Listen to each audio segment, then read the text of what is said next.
Buen día, estimados estudiantes. Hoy, viernes 4 de septiembre del 2020, vamos a estar dando inicio a la materia Salud Mental de la carrera de Enfermería.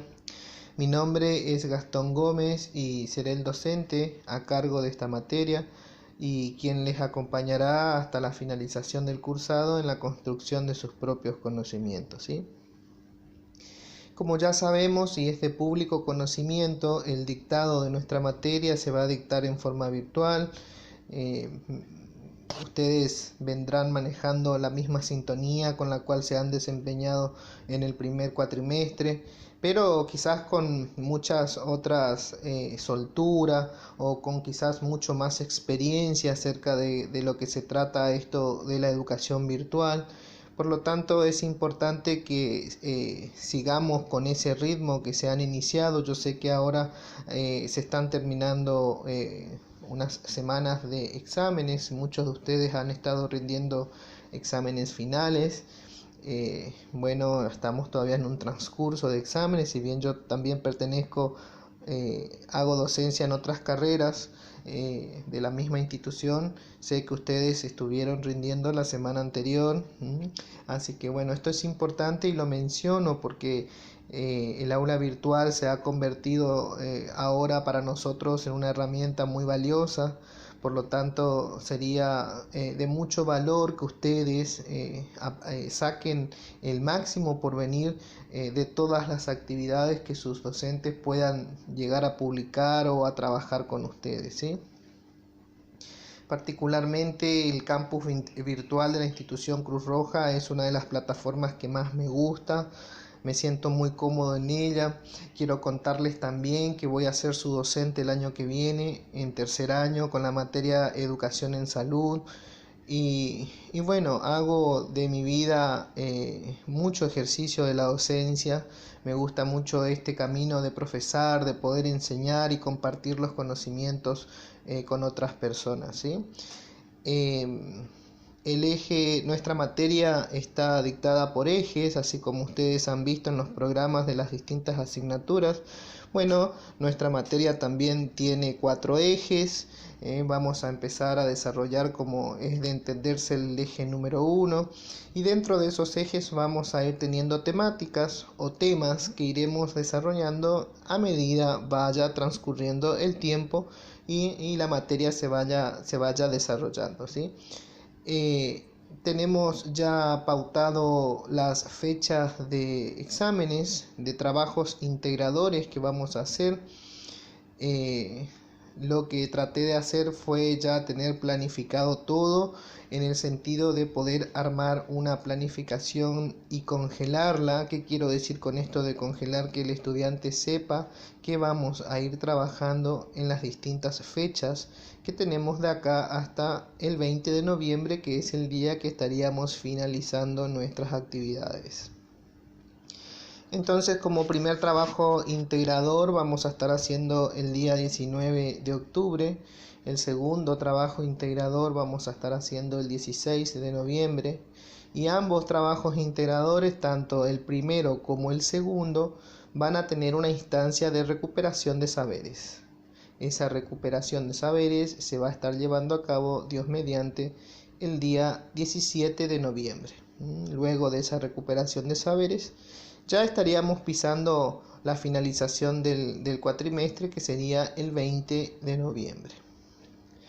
El aula virtual ya está confeccionada. Ustedes tienen en una primera instancia, a ver, permítanme que yo entre a mi aula, entonces así les digo exactamente qué.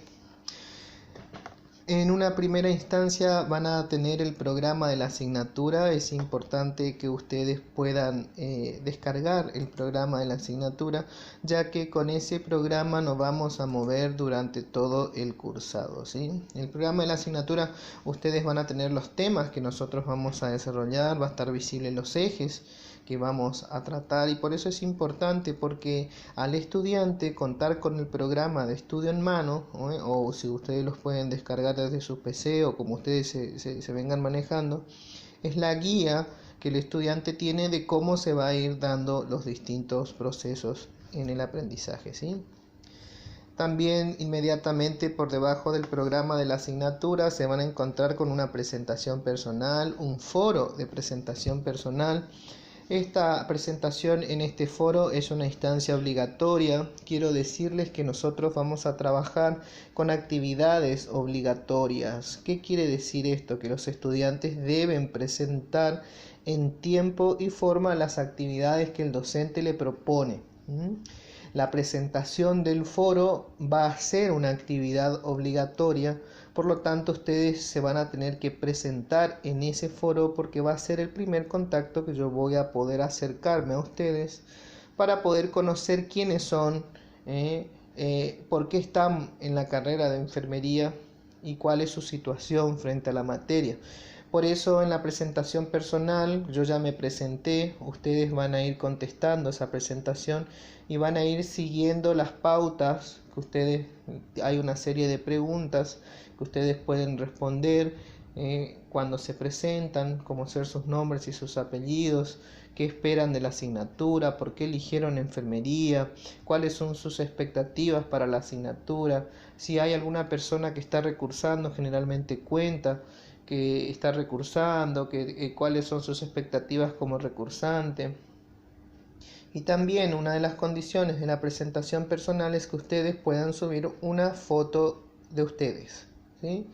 O sea que la presentación de la foto es obligatoria porque es dada la situación en la que se están desarrollando estas actividades, o sea, el cursado de la materia es la única forma en que el docente puede conocer con quién está interactuando desde el otro lado de la pantalla, ¿sí?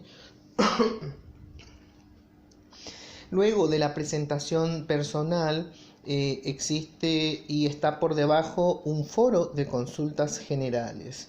Por el momento el contacto del docente con el estudiante y del estudiante con el docente, o sea, la viceversa, va a ser mediante el foro de consultas generales. Ustedes podrán acceder a ese foro de consultas generales y el foro tiene una disposición de blog en donde ustedes podrán incluir un interrogante, una pregunta, una duda que ustedes tengan y me va a llegar una notificación y yo podré responderles sus dudas a través de ese foro. Les cuento también que me manejo con un correo electrónico y generalmente el correo electrónico lo utilizo como para poder ir avisándoles a ustedes acerca de los movimientos que se van dando en la asignatura, ¿sí?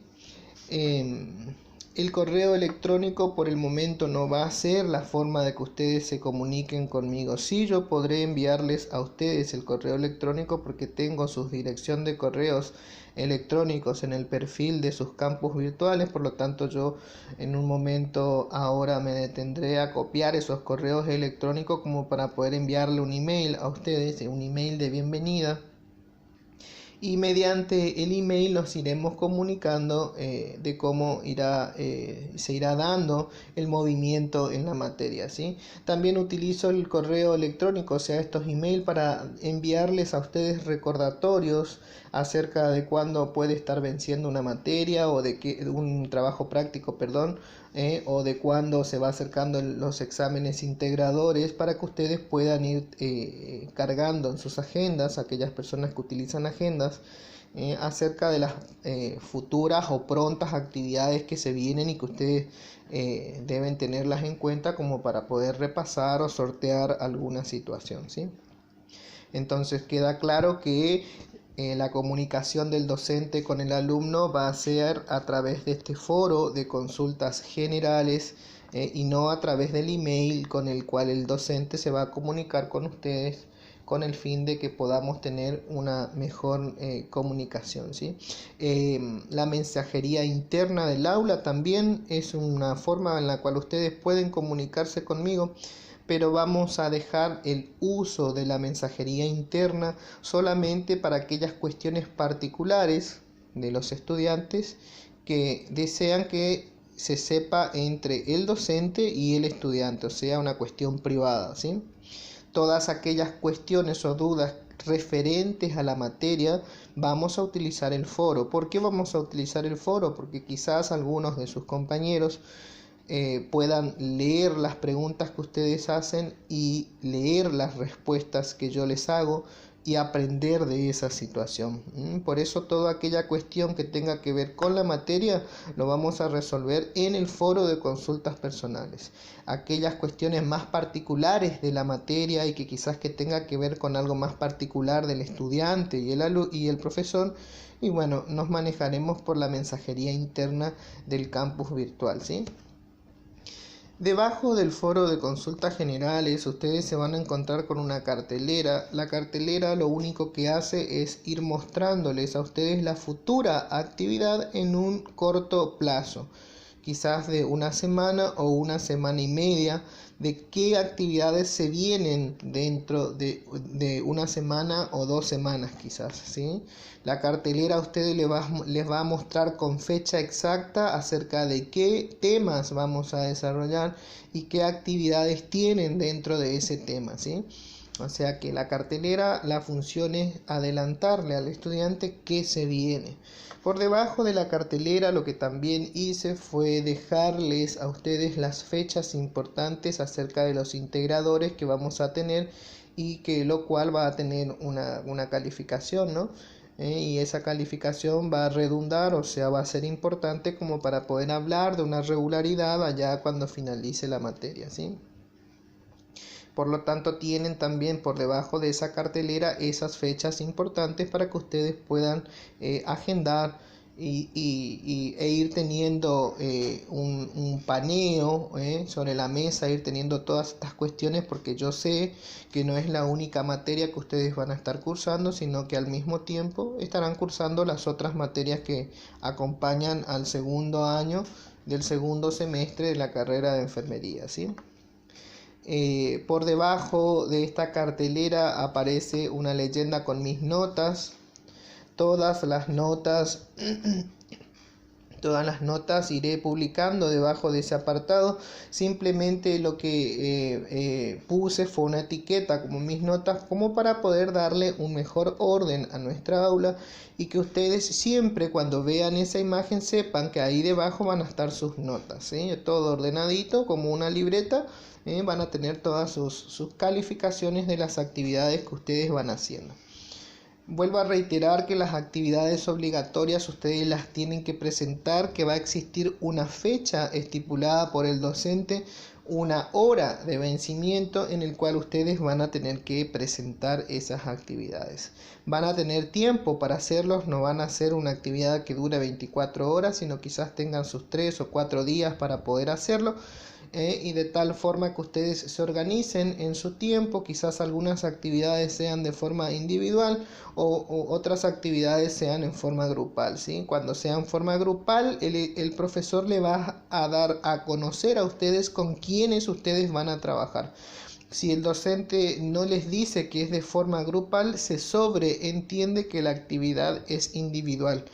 Esa es otra cuestión que me gustaría que quede clara, que cuando el docente no especifica que es grupal, es porque es individual. Vamos a sacar muchas cosas ya ahora en esta clase inaugural como para que ustedes tengan presente, para que cuando se vaya desarrollando la materia ustedes sepan de qué se trata y cómo nos vamos a manejar con el cursado de la asignatura, ¿sí?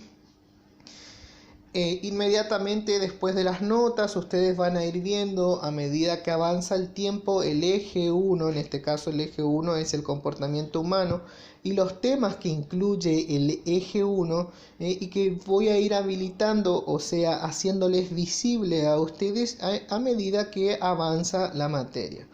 Así vamos a ir viendo esto a través de los videos, de estas microclases que ustedes van a ir teniendo a través del canal de YouTube y que yo les voy a ir subiendo en el campo virtual de sus aulas particulares hasta finalizar el cursado de la materia, que va a estar siendo con el eje número 4 ya por el 16 o 17 de noviembre, ¿sí?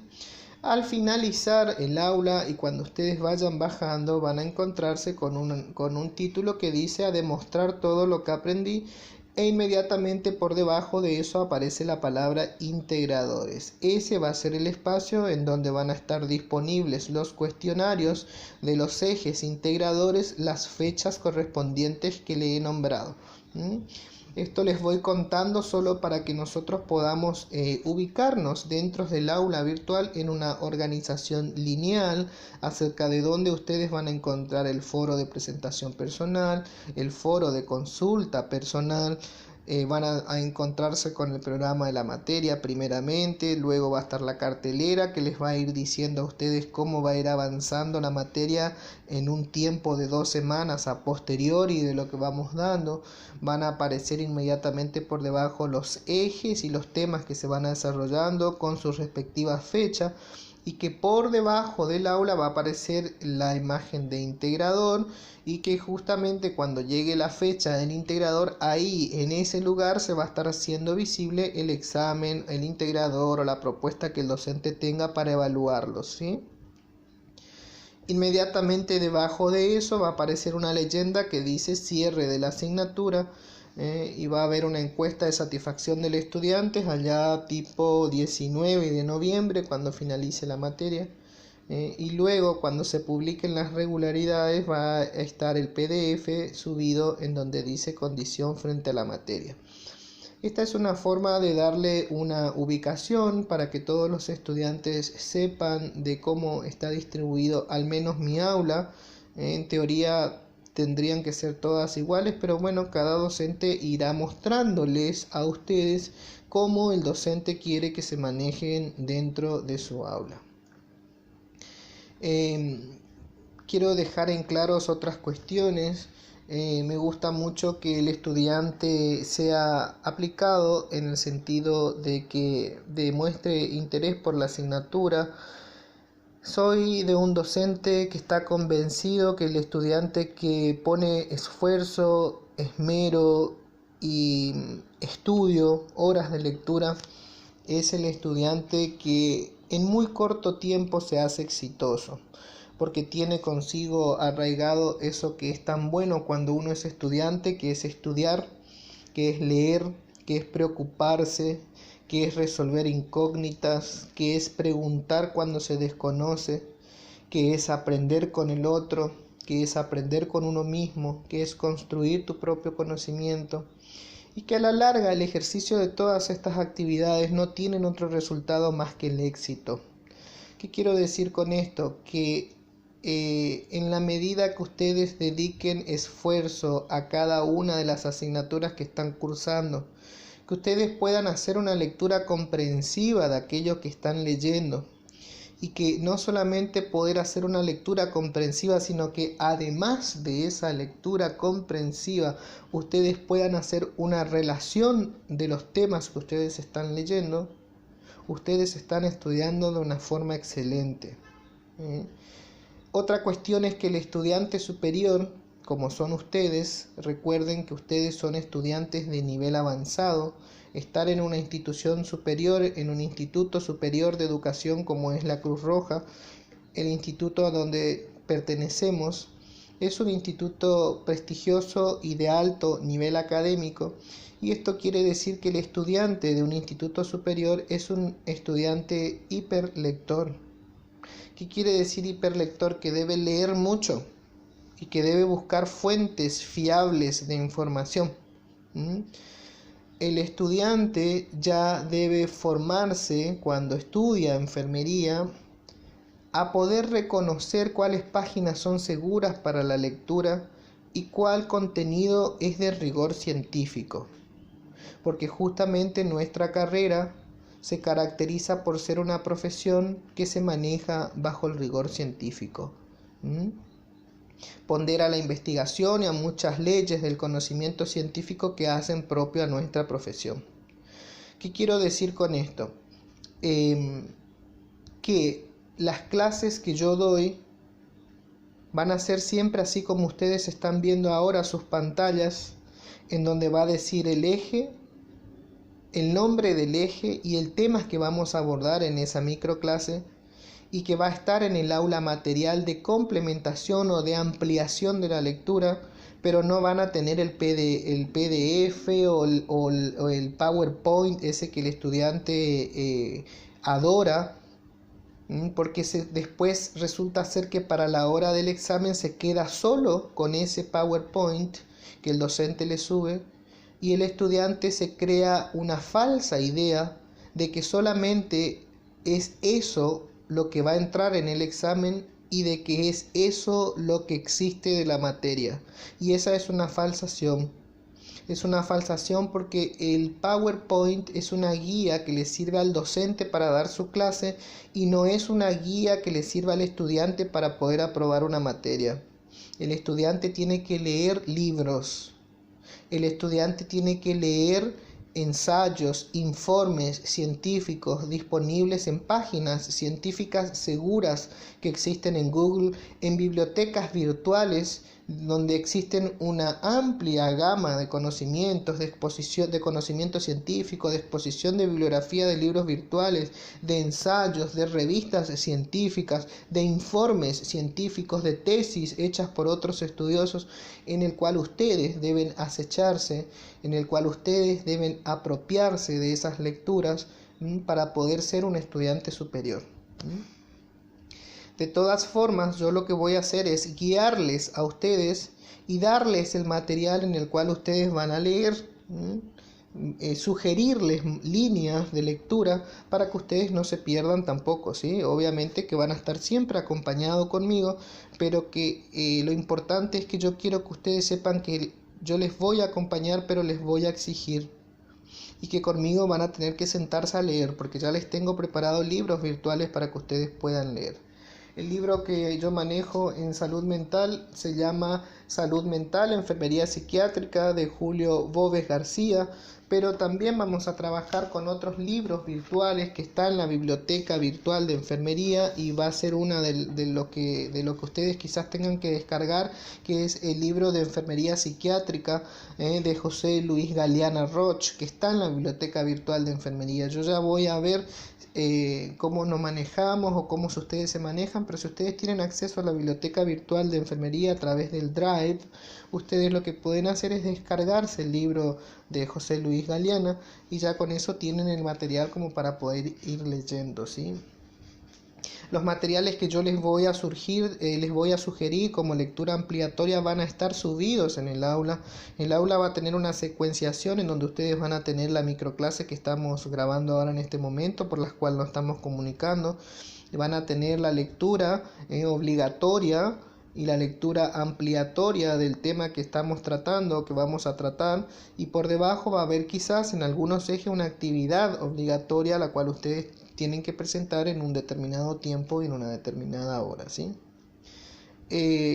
Lo importante es que ustedes sepan que vamos a tener un libro referente, un libro virtual o dos libros virtuales diferentes, referentes, en las cuales ustedes se van a tener que sentar a leer. ¿Por qué? Porque ahí va a estar toda la información más ampliada, una información más procesada, no va a ser una información acotada con la cual ustedes se van a quedar con lo que el docente le dice, porque recuerden que con el tiempo que estamos viviendo y por esta cuestión de que estas microclases no podemos hacer muy extensas porque si no es aburrido, en 45 o 50 minutos no se puede contar mucho, no se puede ampliar mucho más que las ideas principales para las cuales le va a servir a ustedes para cuando vayan a sumergirse en esa cantidad de información que pueda brindar un libro, ¿sí? Otra cuestión importante que considero para el cursado y que me gustaría que vaya quedando claro es que todas las cuestiones referentes a mi asignatura se resuelven conmigo en primera instancia.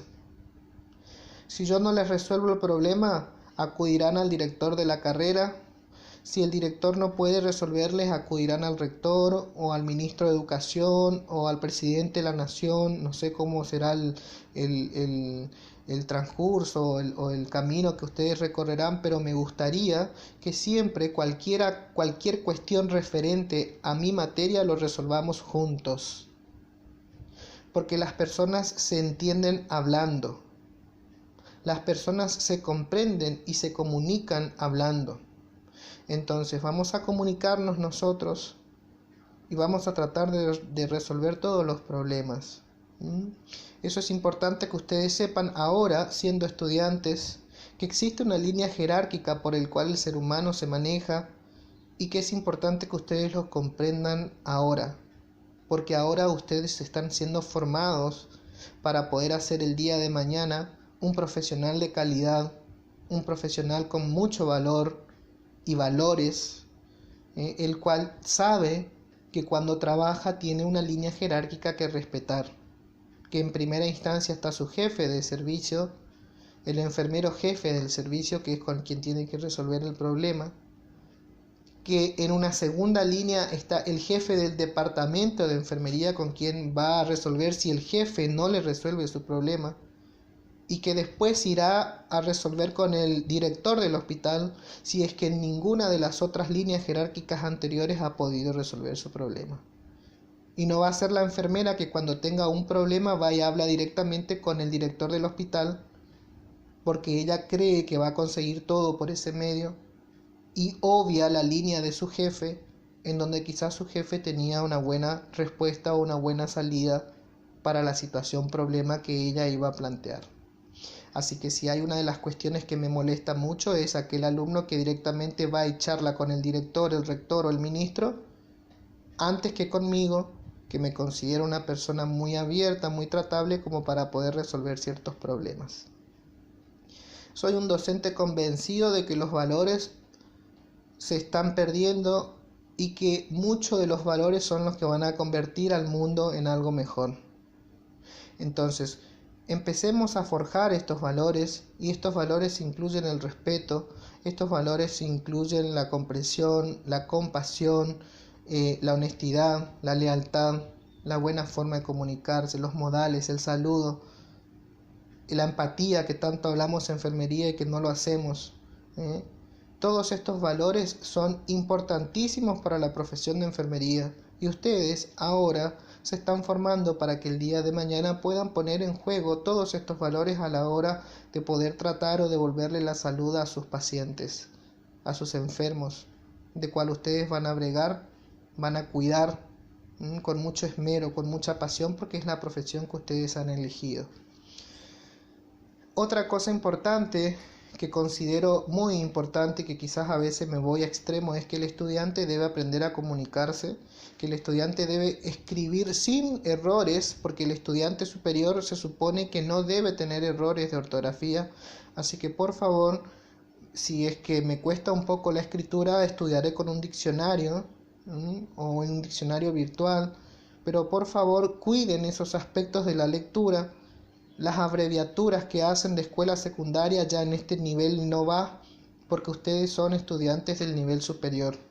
Tanto la universidad como el instituto terciario están en el mismo orden de nivel educativo, así que no se tolera que el estudiante tenga errores ortográficos, porque los errores ortográficos que el estudiante no supera ahora, después más adelante en el ejercicio de su profesión le puede traer un gran inconveniente legal, que por no saber escribir no se sepa interpretar su colega la escritura y tenga un problema, un mal entendimiento acerca de esa escritura, y que ese mal entendimiento lleve a ser una mala práctica o una mala praxis, y esa mala praxis lleve a que tenga varias salidas: la cárcel, la inhabilitación de la matrícula o quedarse fuera del ejercicio de la profesión.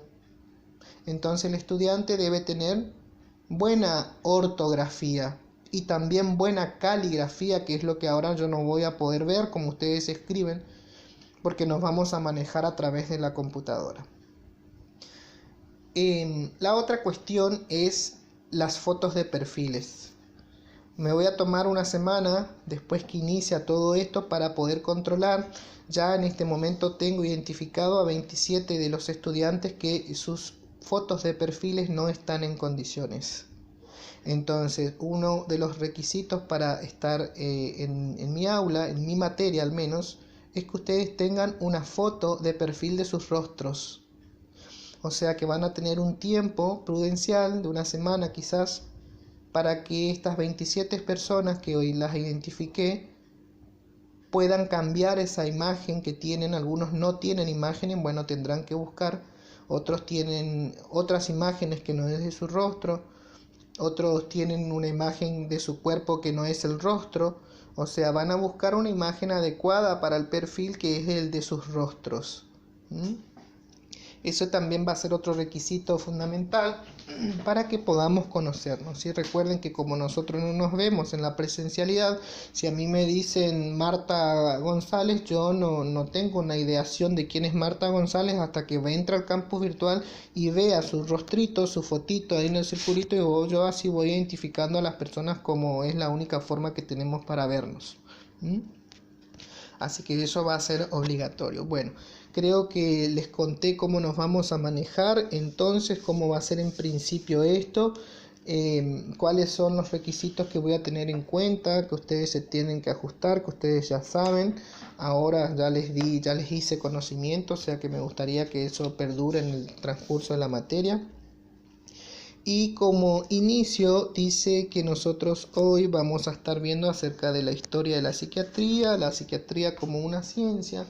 También vamos a ver que cuando hablamos de psiquiatría vamos a pensar también en una interdisciplinariedad de las ciencias, porque la psiquiatría por sí sola no da todo el conocimiento, sino que ese conocimiento comparte con otras ciencias, como generalmente sucede en muchas ciencias de la salud, la prestación de ciertos conocimientos, de ciertos campos del conocimiento, como para poder tener una amplitud o para poder conocer de mejor forma a un objeto, ¿sí? Por lo tanto, cuando hablamos de la psiquiatría en la antigüedad, nosotros nos ponemos a pensar acerca de ese hombre primitivo. Cuando quizás demos las primeras acuñaciones de psiquiatría, podemos remontarnos tanto hasta, por ejemplo, en el año 460 a.C., cuando quizás Hipócrates o algunos de los filósofos ya en sus discursos trataban de dar una definición acerca de qué sucedía cuando la persona enfermaba.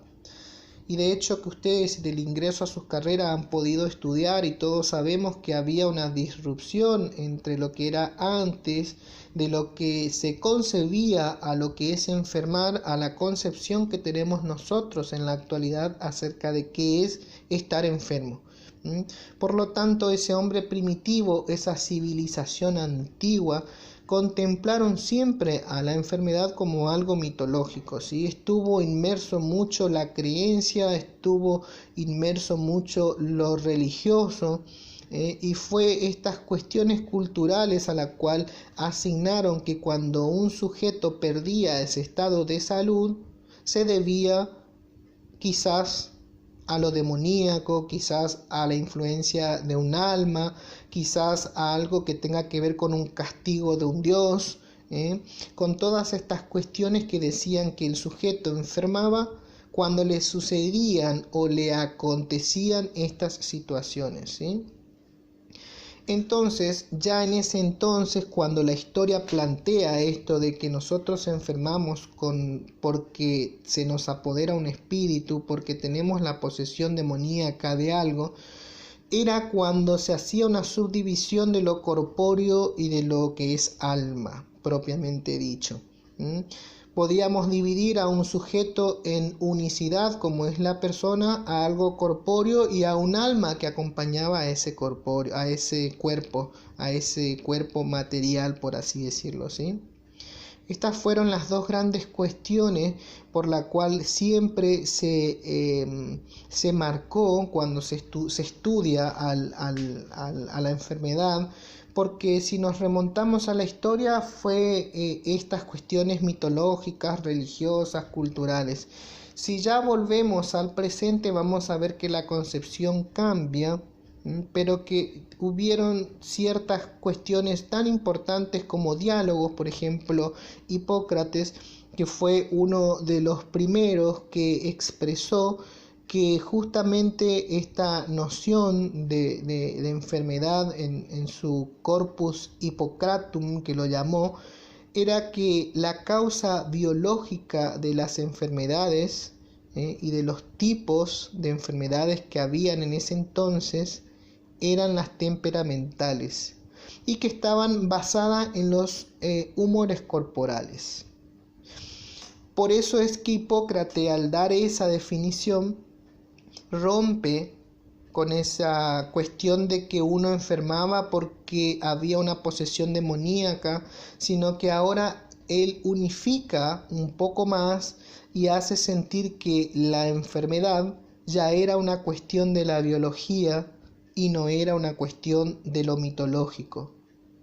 Entonces él entra a marcar una gran evolución, y no solamente Hipócrates, sino también otros filósofos muy conocidos en esa época de la historia, en las cuales consideraban que ciertas anomalías mentales eran el resultado, que ciertas anomalías dentro mentales y de la conducta eran resultado acerca de un trastorno emocional. Entonces decían con estos postulados que la enfermedad mental rompía ese paradigma de lo mitológico, y ahora podíamos asociarle desde ese entonces a una cuestión que tenga más que ver con un comportamiento, con algo biológico, con un proceso que se da inicio en lo biológico y luego repercute en lo conductual de un sujeto, ¿sí? Para entonces, en la psiquiatría, en la Edad Media y el Renacimiento, es como que cuando nosotros decimos dejamos este periodo de la antigüedad y volvemos a algo más reciente, como ser la Edad Media o el Renacimiento, y podemos llegar a inferir en que, bueno, estamos más actuales, pero no, porque justamente en la Edad Media desaparecen estas cuestiones científicas que ya empezaban a hablarse de que la enfermedad mental era una cuestión de la biología, y vuelve a aparecer esto de lo mitológico. O sea que si nos ponemos en la linealidad de la historia, la concepción en la antigüedad seguía siendo estas de las cuestiones mitológicas. Después, llegando casi a la Edad Media, cuando algunos postulados decían que las enfermedades mentales eran una cuestión biológica y podíamos pensar que iba a avanzar, no, al contrario, en la Edad Media esto vuelve a surgir y se vuelve a creer que la posesión diabólica, la superstición, la demonología, el exorcismo, vuelve a esgrimirse, y se vuelve a pensar que las personas con enfermedad mental se debían a estas cuestiones. Solamente en la Edad Media permaneció activo, o sea, la cultura que no volvió atrás y que dijo no, las enfermedades mentales tienen que ver con aspectos humanos y naturalistas y que tenían que ver con el pensamiento hipocrático, fueron los árabes. Porque el resto, tanto en Europa, España, Italia y demás, todas las conformaciones europeas volvieron a estar esgrimidos en cuestiones religiosas, demoníacas. Por lo tanto, ellos aseveraban que estar enfermo era una cuestión de dioses, y no una cuestión biológica, por así decirlo. Tengamos en cuenta que también durante esa época aparecieron nuevos intentos de tratar más humanamente a los que se denominaron escuelas humanísticamente a estos enfermos mentales. Por lo tanto, ya para la Edad Media se crean los primeros hospitales de inocentes, o hospitales de orates se llamaba. Recuerden que orate es la definición de una persona que está loca o que está demente. Le decían también casas de locos, y que vulgarmente se la conocieron así, y eran refugios en la cual se juntaban a las personas que tenían un desorden mental, ¿sí? Así también en esa época comienzan las primeras acuñaciones para poder llamar a lo que hoy en día se conocía como un hospital psiquiátrico. Antes se conocían como estos refugios de enfermos mentales, ¿sí?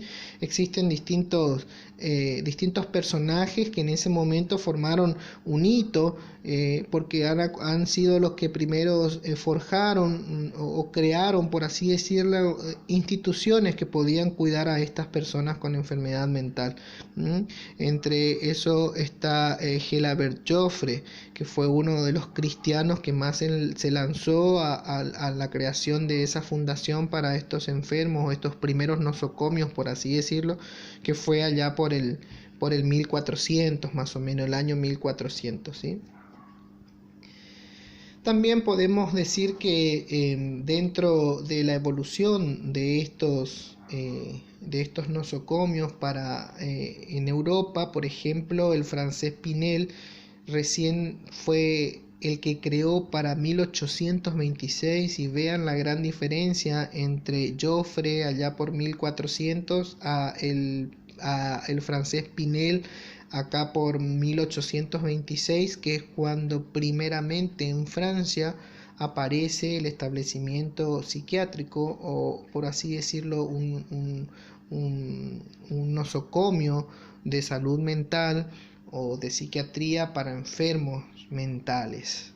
Vean que pasó casi 200 años como para poder decir hubo una consecutividad en lo que se trataba y en lo que se creó allá las primeras fundaciones hospitalarias, como para poder decir, han tenido que pasar 200 años como para que alguien, un pensador, un médico, un psiquiatra, como es este caso el francés Pinel, pueda traer en Francia estas primeras instituciones, ¿sí? Así, a la segunda mitad del siglo XIX recién apareció este auge de la psiquiatría, en donde también las escuelas germanas de psiquiatría tuvieron mucho que ver. Esto ya estamos hablando acá por 1868, 1879. El especialista Kraepelin también hizo en toda esta evolución, formó un hito importante recién allá en 1856 hasta 1928, que serían los primeros años del siglo XIX, del siglo XX, perdón, en donde hubo un movimiento en el cual este psiquiatra logró, a través de la disciplina, poder plasmar en un libro aquellos desórdenes, darle una secuenciación y poder decir, bueno, tenemos una cantidad de personas con enfermedades mentales. Bueno, ¿por dónde empezamos?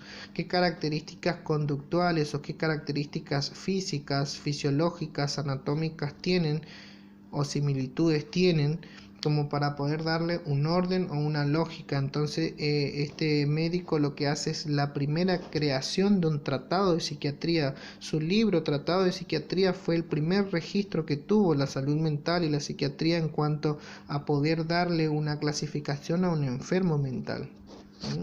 Recuerden que estas son clasificaciones teoréticas, que en lo único que se buscó siempre y se sigue buscando hasta ahora es conductas asociadas a un comportamiento. O sea, qué conductas tiene el sujeto, qué comportamientos tiene, como para poder decir si tiene esto, esto y esto es compatible con esta patología.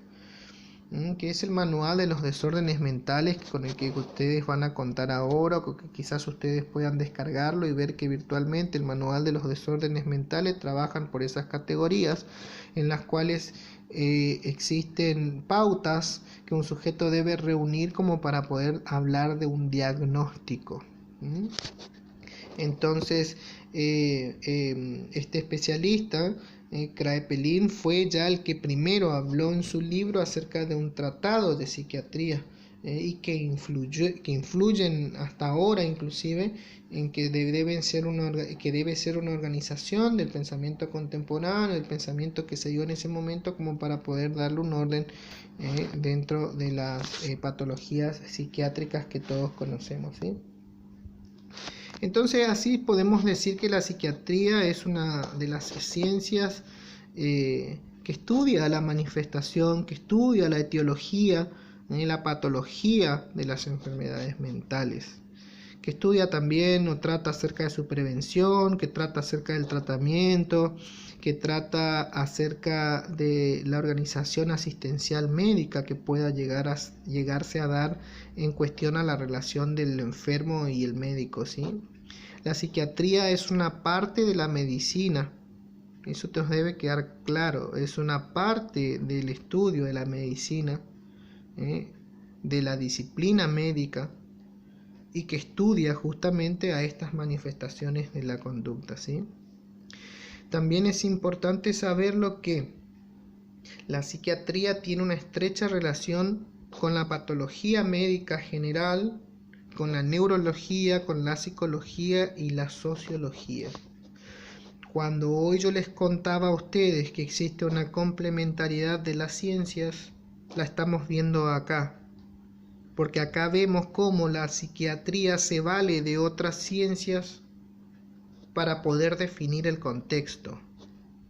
Entonces de repente nos dice que la psiquiatría tiene estrecha relación con la patología médica general, con la neurología, con la psicología, con la sociología, porque son las ciencias que pueden definir, que pueden dar mejores características acerca de un objeto.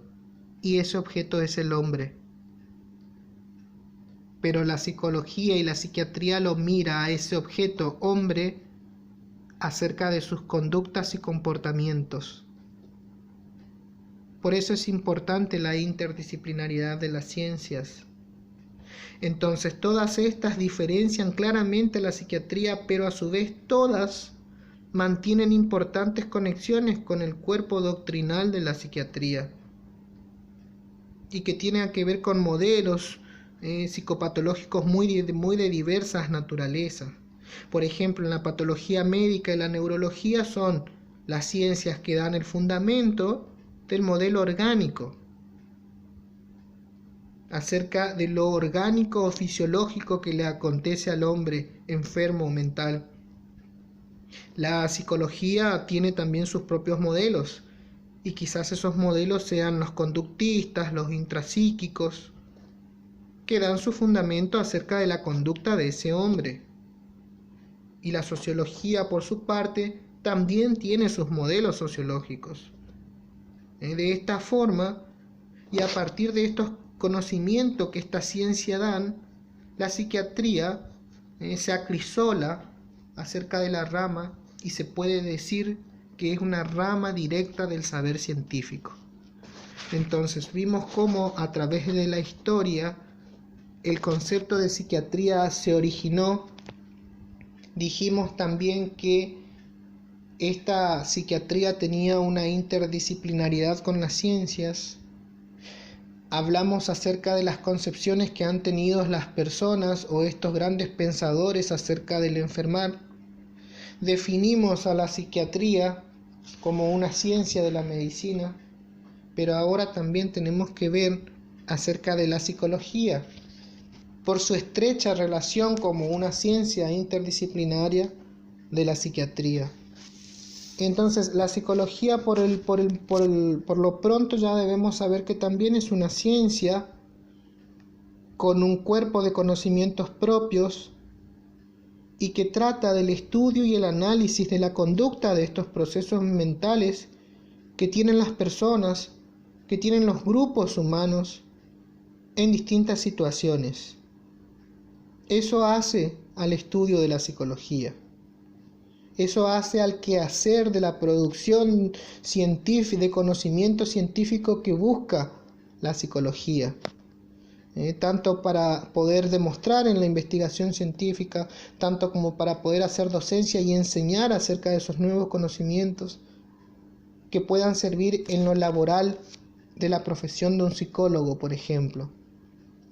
Así pues, hoy en día la psicología no es una ciencia unitaria, como ya lo hemos dicho, es una ciencia que también quizás se valga de otra ciencia, pues existen diversas perspectivas psicológicas, como ustedes saben, y que corresponden con otros enfoques, que corresponden con distintas escuelas, que corresponden con distintas corrientes psicológicas, en donde muchas de estas propuestas, en donde algunos enfoques coinciden con otros enfoques, en donde algunas corrientes coinciden con otras corrientes psicológicas, o en donde se puede dar una constante o una oposición total, en donde una corriente es completamente opuesta a la otra, en donde una escuela de formación psicológica es completamente opuesta a otra escuela.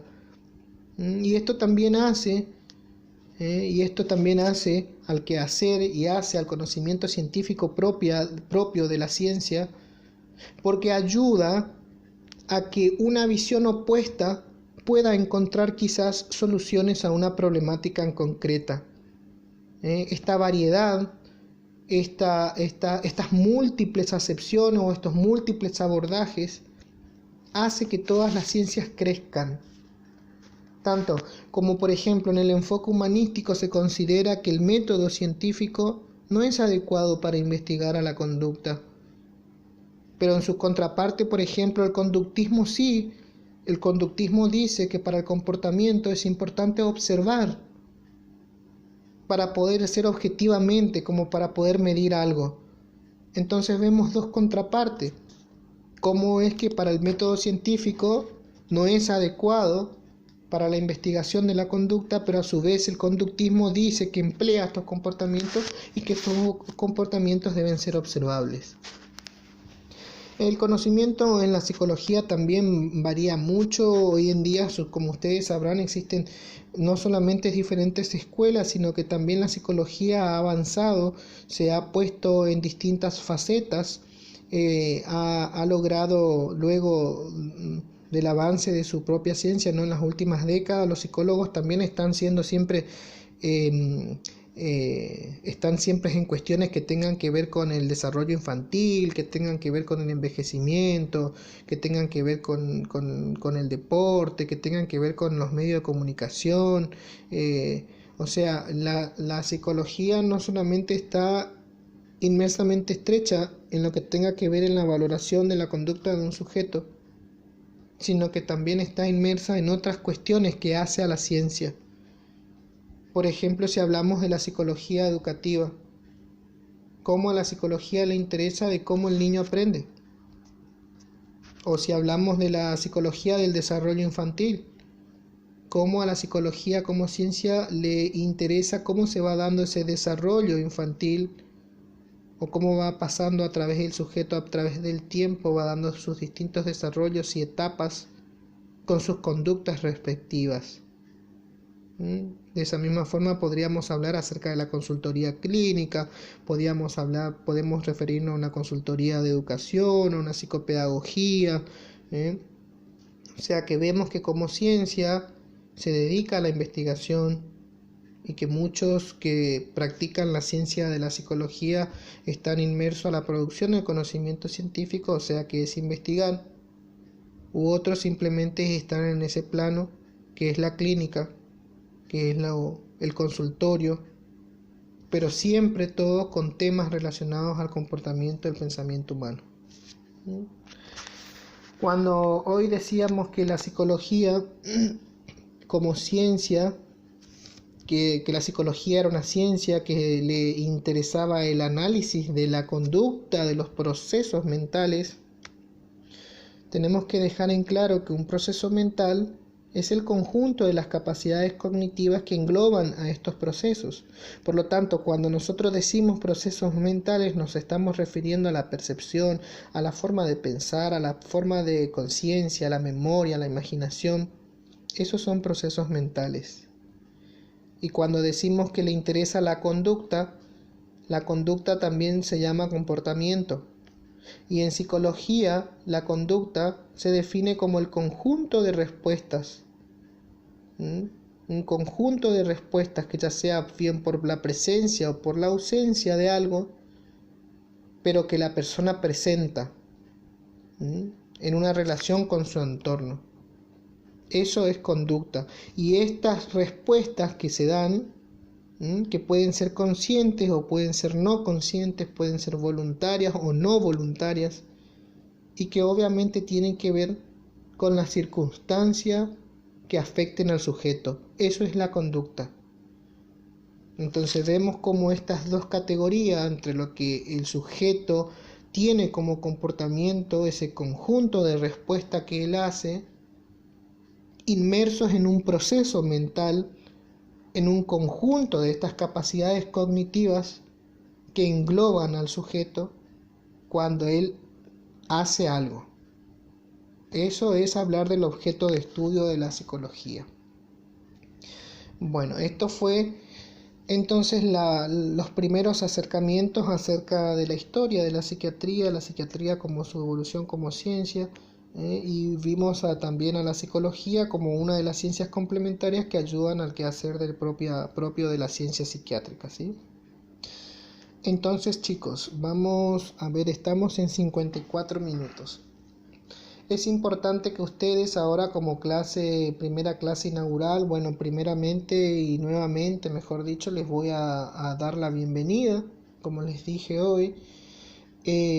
Desearles mucho éxito en el cursado de la asignatura, y que, bueno, puedan escuchar nuevamente las veces que ustedes consideren necesario esta microclase, como para tener siempre presentes cuáles van a ser las líneas por las cuales nos vamos a desarrollar hasta la finalización de la materia. Recuerden que van a tener un material de lectura y es importante que ustedes no se dejen estar con el material de lectura, porque si no, luego cuando se aproxima el integrador de ejes, van a tener mucho material por leer y no les va a dar el tiempo para poder procesar su lectura. Entonces es importante que ustedes puedan habituarse a tener un esquema de lectura, un trabajo con esa lectura, y hacerlo todo con tiempo, para darle a su mente a que pueda acomodarse, asimilar, y que ustedes puedan reproducir ese conocimiento a la hora que el profesor les solicite. Cualquier consulta, como les dije, el foro de consultas generales está a su disposición. Nos vamos a estar mensajeando por el foro o por la mensajería interna, vamos a estar comunicándonos, y cualquier inquietud, como ya saben, lo plantean por el foro. Éxitos, chicos, y Dios mediante nos estamos viendo en la próxima clase. Que anden bien. Éxitos con el cursado de sus otras materias también. Hasta pronto.